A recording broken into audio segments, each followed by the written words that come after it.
situation, but some big players nonetheless may have to be sold to generate transfer funds. Is completely correct about cash flow. So you have to separate a few different players, right? So they don't have a PSR issue.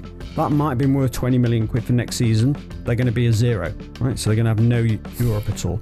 So you've got You're assuming there's going to be a fire sale and every player has to go out the door. There's still a decent squad. No, it's not bust.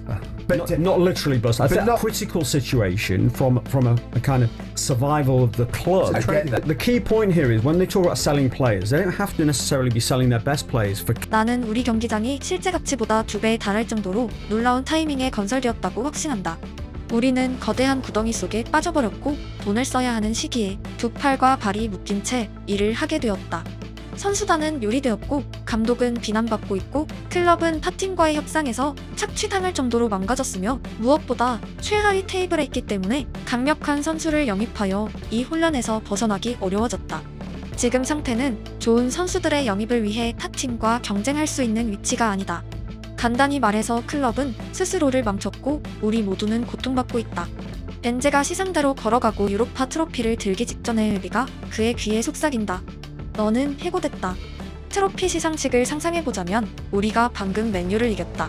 팀은 트로피를 드는 일만 남았다. 그때 전용기를 타고 하늘에서 내려온 레비가 마이크를 들고 엔제에게 너는 해고되었고 바로 회사 건물을 떠나라고 말한다. 결승전 하프타임에서 해고도 좋다. 레비는 바보가 아니다. 그는 엔제에게 우승 보너스를 주지 않기 위해 경기 종료 30초 전에 해고한다. 그들은 몇 가지 기괴한 결정을 했었다. 관리자들 사이에서 실제로 이적을 담당하는 사람이 누구일까? 그들은 도어티 스펜스 포로 로얄 라이트백에게만 5년 동안 7천만 파운드를 썼다. 그리고 유망주들 영입에 1억 파운드를 썼다. 케인, 손흥민, 요리스 같은 베테랑 선수들과는 끔찍할 정도의 계약을 맺고 승계도 되지 않았기에 그들은 임대와 과도한 급여를 받는 대체자들만 찾아 헤매고 있다. 좋은 선수들은 토트넘에 오기 싫어한다. 오직 데스크 시절에만 좋은 선수들이 우리 팀에 오고 싶어 했다. 몇 년 동안 그런 혜택을 잃었기에 우린 어린 선수들을 영입할 수밖에 없고 그들이 스타가 되길 바랄 뿐이다. 존슨에게 4,500만 파운드를 투자한 것에 대한 조사가 반드시 이뤄져야 한다. 4,500만이 오버페이이긴 하지만 나쁜 선수는 아니다. 진짜 범죄자는 히샬리송이다. 많은 돈을 썼지만 호이비에르 외에는 10년간 수미에 투자한 적이 없다. 그리고 손흥민을 제외하고는 존슨이나 힐 같은 한정판 윙어만 영입했다. 우리 클럽의 급여는 중간에서 제한되기 때문에 영입할 수 있는 특정 재능에도 상한 선이 있다. 그래서 에릭센, 베일, 케인, 손흥민 케이스처럼 어린 선수를 영입하거나 유소년을 통해 발전해야만 했다. 요약하자면 레비의 지속가능한 경영은 실패했다. 손흥민의 이적과 관련된 모든 곳에 사우디에 대한 댓글이 있다. 나는 그가 사우디로 가는 건 절대 볼 수 없다. 그는 전피엘 선수의 말을 인용해서 한국팀의 주장은 사우디에 가지 않는다고 말했었다. 그는 40살 정도 돼야 거기 갈 것이다. 나는 이제 정도 있는 마인츠로 정말 그를 데려오고 싶다. 나는 손흥민의 날에 그가 활약하는 모습을 보는 것을 절대적으로 좋아한다. 이번 시즌 최고의 모습은 아니지만 이상한 스쿼드에 속해 있다. 그가 폼을 되찾고 멋지게 떠나길 바란다. 참고로 그는 내가 클럽 감독 시절에 꼭 영입하고 싶던 선수 중 한 명이다. 우리가 결코 볼 수 없을 저항민, 무살라 조합이 너무 안타깝다. 손흥민은 무슨 일이 있어도 내가 응원할 선수이고 절대적으로 좋은 사람이며 그가 무슨 선택을 하든 성공하길 빈다. 손흥민 이적이 최선일 것이지만 감정적으로는 그런 일이 일어나지 않으면 좋겠다. 그는 나쁜 선수가 아니라 다른 선수가 됐다. 킥패스나 90분당 찬스 메이킹에서 살라에 이은 2위이다. 영원히 이곳에 있어야 함을 잊지 마라. 그는 그를 위해 이적해야 한다. 영국의 교도소 시스템도 아니고 더 이상의 1년 추가는 안 된다. 토트넘 서포터이자 손흥민의 열렬한 팬으로서 빅클럽에 제안이 오면 바로 떠나야 한다. 그는 32세이고 아시아 역대 최고의 선수일 것이며 로테이션이나 포지션 이동을 통해서라도 타이틀을 위해 마지막 힘을 내야만 한다. 약간 느려지기 시작했지만 그는 여전히 최고 수준에서 3년은 더 할 수 있다. 클럽은 손흥민이 더 나은 팀으로 이적할 가능성을 깎아내렸었다. 토트넘을 향한 충성심은 가치가 없다는 것을 의미한다. 내 동생은 리버풀 팬이고 그는 손흥민이 리버풀에서 뛰어본 적이 없는 클럽 시스템 선수라고 말한다. 레비는 마치 구찌 백팩의 마지막 한 가닥처럼 아시아 시장을 붙잡고 있다. 나는 그동안 레비가 손흥민의 계약을 위해 빌었다고 생각하고 만약 그가 다른 팀에서 뛰었다면 더 높은 연봉을 받았다고 믿어 의심치 않는다. 완전 동의한다. 그는 대부분의 팀에서 매주 라인업에 들어가고 모든 것을 따냈을 것이다. 그를 떠난 동료들 대부분이 다른 클럽에서 우승하는 모습을 보는 게 이제 두려울 정도이다. 케인도 올해 드디어 따낸다. PSR 규정과 손흥민 이적이 연결되어 있는 이유는 단순합니다. PSR이란 수익성 및 지속 가능성에 대한 프리미어리그의 규정이고, 쉽게 말해 위반하면 승점 삭감을 당하고 강등도 가능합니다.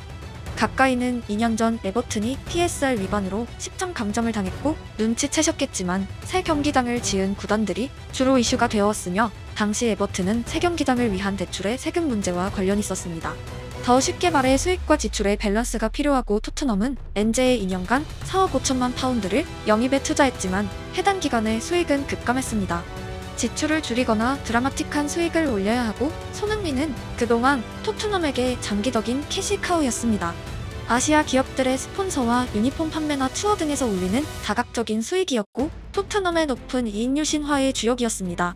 하지만 여름에 토트넘은 속된 말로 급전이 필요하고, 축구에서 단기적인 수익의 최고봉은 당연히 이적료입니다.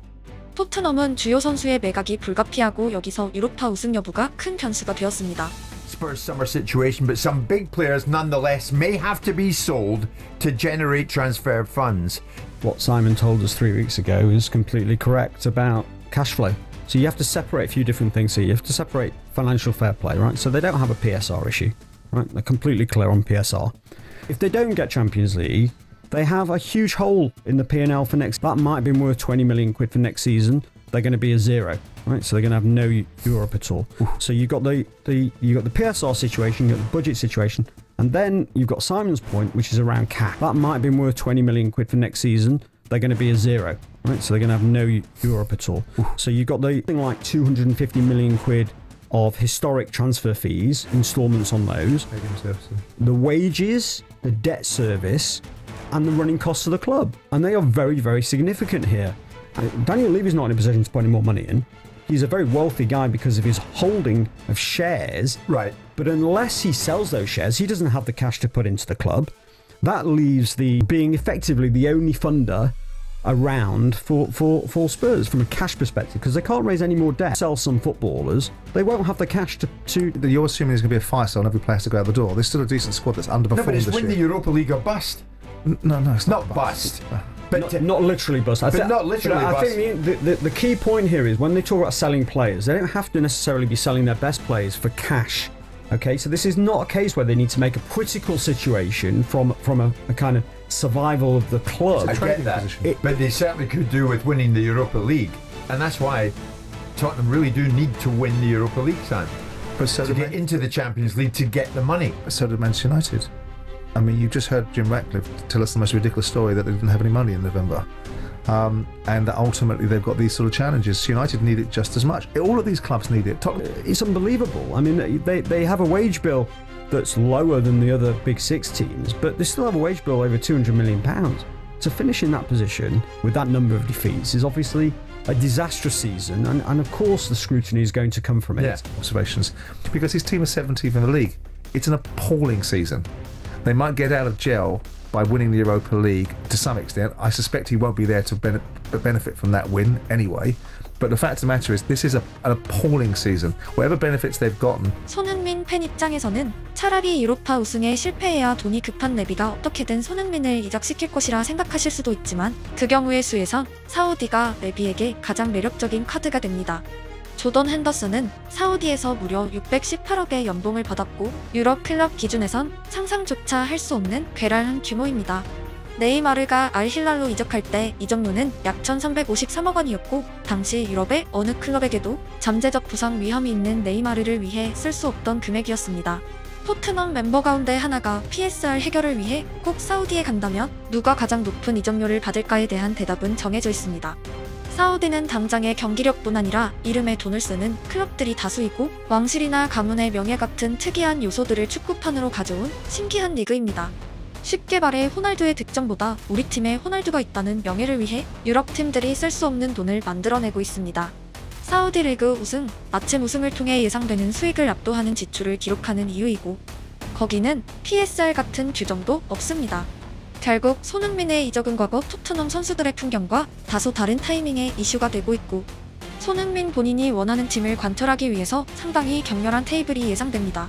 선수 입장에서는 토트넘이 받는 이적료는 관심도 없을 것이고 본인의 행복 축구가 무조건 최우선일 것이기 때문입니다. In the news, I've been rumored about 1,000 clubs in my career, and some of them I've never even heard of. I mean, they talk about you as an object. It's you're gonna go here, you're gonna go there, you're gonna be paid that, you're gonna be paid that, and it's not good. A football career is short. Your reason for leaving isn't a financial one. Never been. No, And you know that. I did say that to Jose, but I just wanted to make No, that that's fine, yeah. absolutely clear. A fair fee for the circumstances that we're in. Yeah. I don't think in today's market to pick up a player of your quality for 20 million euros, let's just say. I mean, that is not a lot of money, so I don't think we're being unreasonable. No. For me, I mean, I'm not in control of how much money has been thrown on the table. It's between the clubs, of course. So there's nothing to do with me. And I know that's not what you want, right? And we're not trying to stop what you want. I know, but it's not my fault. No, it's not your fault. It's not your fault. No, You're an important player for us. 20 million euros, and reluctantly we would agree to let you go. 레비가 에릭센의 바짓 가랑이를 잡고 있던 시절에는 적어도 토트넘의 재정성이 건전했던 시기입니다. 손흥민과 아시아 특수 외에도 챔스를 통한 중계권이란 천문학적인 돈을 벌던 시기이기 때문입니다. 그럼에도 불구하고 레비는 한 푼이라도 더 받기 위해 인테르와의 협상 과정에서 에릭센을 압박했고, 그동안 에릭센이 팀에 기여한 무형적 가치나 로열티 같은 부분은 테이블에 한 조각도 올려지지 않았습니다. 그는 철저한 사업가이고 손흥민 거는 에릭센과 비교가 불가능한 대형 테이블입니다. 앞으로 손흥민이 벌어들일 장기적인 수익을 이적 한 방으로 미리 받고 싶어 할 것이고, 팀끼리의 협상 과정에서도 선수를 압박할 것입니다. 손흥민 입장에선 그가 원하는 팀들은 토트넘이 원하는 팀들에 비해선 낮은 이적료를 제시할 가능성이 높습니다. 사우디에 대해선 분명한 의견을 이미 피력했었고, 토트넘보다 약팀을 선택할 리는 없으며 강팀이라면 기존 스쿼드도 두터울 것이기에 알힐랄 같은 팀들에 비해 훨씬 낮은 이적료를 부르는 것은 당연합니다. 요약하면 PSR과 관련해 손흥민의 여름은 난관이 예상되고 에이전트의 업무 능력이 정말 극도로 중요해졌습니다. 클럽의 사정과 상관없이 선수의 의사를 100% 반영해낸 에이전트들도 축구계엔 많았고, 테이블은 진흙탕이지만 FA란 무기를 가지고 있는 선수 입장에서 절대적으로 불리한 싸움은 아니었습니다. 최악의 상황에 손흥민 측이 테이블에서 철수하고 내년 FA 이적을 선택해버린다면 팀과 손흥민의 관계는 입단 후 최악이 될 것이고, 토트넘은 PSR 해결을 위해 다른 선수들 다수를 판매하게 될 것입니다.